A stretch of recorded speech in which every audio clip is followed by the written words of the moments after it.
In some ways, because 31 to 38 is so dense, for lack of a better term, we add 12. That's the parachute.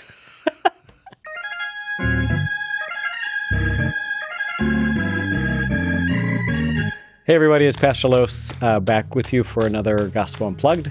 This time I am joined by my stellar colleague, Pastor Olson Popp, who we had a little pre-conversation before the camera was rolling, and Pastor Olson Popp is almost too excited for words about this passage. So I will say no more for the moment. I'll just read it. So reading from John, it's the 8th chapter. It begins with the 12th verse and then jumps to the 31st through 36th verses.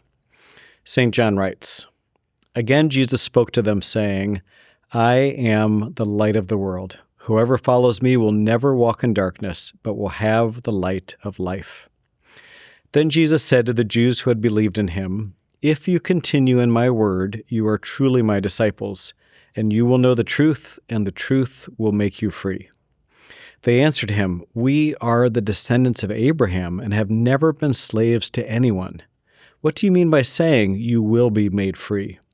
Jesus answered them, 'Very truly I tell you, everyone who commits sin is a slave to sin.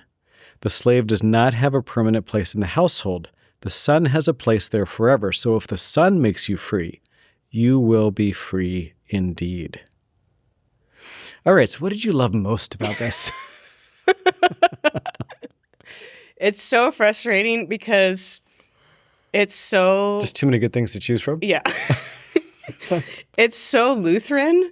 Like, there's so much good stuff in here, and yet I read it and I've got nothing because I'm just like not interested in Jesus talking about who he is. I'm interested in, like, what does this actually look like when you encounter people? What does it look like to be a slave to sin? What does it look like to be free? Don't tell me that this is what happens. Yeah. Show me. Yeah. So that's why I struggle with texts like these, is it's just talking about it instead of showing us. Yeah. And in John, Jesus talks a lot. He's a wordy guy. Mostly about himself. If this was a friend of ours, we'd pull him to the side at some point and say, "Stop it." Yeah. So what I hear you saying is this is very Lutheran, very good. Very good. But it's very dense. Yeah. So Lutherans are good and dense? Is that what you're telling me? Yeah. Sometimes. Yes, it is. It's dense. There's no getting around it. Yeah. I think the initial thing that pops out to me are the words that we hear all the time in life, but I think Jesus gives us a different definition of them. Truth. What does truth to us mean in our current world, and what is Jesus saying truth is? Freedom. What does that mean to us living in the United States? What did that mean to Jesus? Being a slave to sin. That's a thing that we don't quite have a grasp on. We confess it every Sunday in worship. Yeah. But so there are these words that pop up that make it so dense and good and full of capital T truth. Mm-hmm. But I think Jesus is pointing to different / bigger meanings of what these things are, which takes some unpacking. And yeah, and I think one thing that I always struggle with in John is when he uses phrases like the Jews. He'll say to the Jews or the Jews, and we are listening to this passage 2,000 years later with a lot of hard history in the way this has been interpreted and the way Christians have treated Jews. Just as a word, like a note, a lot of scholars think that John's community was probably part of a Jewish synagogue and at some point was asked to separate, asked to leave, and is writing a gospel to everyone in the story is Jewish, and distinguish between those Jews who believed in him and those who did not. And I think making the case for those who did, who are now part of John's community, you you backed the right horse. Like you chose well. Jesus is our Messiah, even though a whole lot of our friends and family are telling us otherwise. And I think this is another one of those dense stories Jesus is talking that kind of is about that. And I think part of it pops up when he says, if you'll continue my word, you'll truly know my disciples, you'll know the truth, and the truth will make you free. And they answer, we're descendants of Abraham. We've never been slaves to anyone. And you're like, wait. There's a whole book in the Bible that talks about God setting you free from slavery. So there's this kind of intentional, I think, in the story, people struggling with Jesus. And clearly, one of my favorite Dire Straits lines is denial. It ain't just a river in Egypt. And there's this kind of like, really? And so I think then Jesus kind of hones in, kind of ignores that and says, yeah, but if you sin, you're a slave to sin. Like we do things to ourselves and each other that we ourselves don't understand and we don't want to do or be, and yet we are. And I think that's part of what we confess. That there's things went well the last week, things did not go well. We made some good choices, we made some bad choices, we made some choices we don't even know yet are good or bad. And that's part of living in this world of sin, that we can just come and confess it all and be forgiven. But I think then the interesting thing too is he moves to this sense of relationship, that Jesus as God's Son has this permanent place and invites us into that. And there's a kind of promise there that wherever you may be in a world of denial or a world of hurt or stuck, Jesus the Son has said, you will be free. I will hold on to you and you will be free. And so I think there's some power to that, but it's a lot.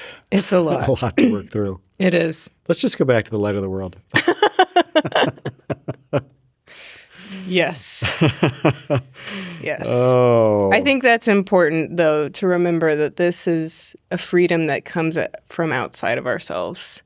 We don't create this freedom, that we are in need of a liberator. We are in need of Jesus, who will come in and free us from the grips of sin, that we cannot do that ourselves. And again, very Lutheran, and that's what Jesus is telling us. It's like, you can't do this. You're stuck with it, but I'm going to come in and I'm going to free you from it.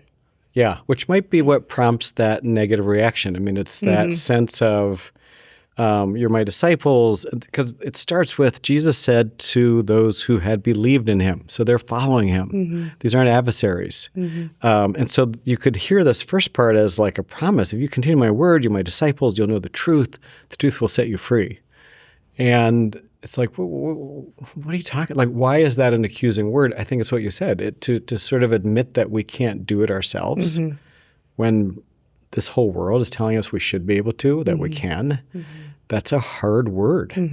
And maybe that's part of what's in this too. The first word, even when it's a word of love and forgiveness, if we're not ready for it, can be hard to hear. But when the time comes that we are ready, and the time will come, life has a way of opening us up to that, then Jesus is still there. Yeah, making the same promise. Yeah. Well, a lot going on. Do you have perhaps a question that you'd like to share? I just want people to sit with this and all of the things that Jesus is saying. That's what I have to do this week, is to just sit with this before I preach on it. The thing that did pop in my mind was the part of the liturgy every week that I say and that you hear is St. John writes, if we say we have no sin, we deceive ourselves and the truth is not in us. And I think that is very on brand with this story. So what does that mean when the liturgist says that on Sunday morning? What does that mean to you? That the truth is not in us if we say we have no sin, if we deceive ourselves. That's part of our confession. So maybe just inviting you to pay attention to that part of the Sunday morning worship too, and naming that clearly, that we are slaves to sin and in need of God's freedom. I think that is just enough. Great, because I've got nothing left. All right, so here's the deal, and I mean this with absolute confidence and belief in my colleague. No pressure at all. But I'm a big believer that the hardest passages lead to the best sermons. So you're in for a treat. We will see. We will see. Thanks, everybody. See you at church.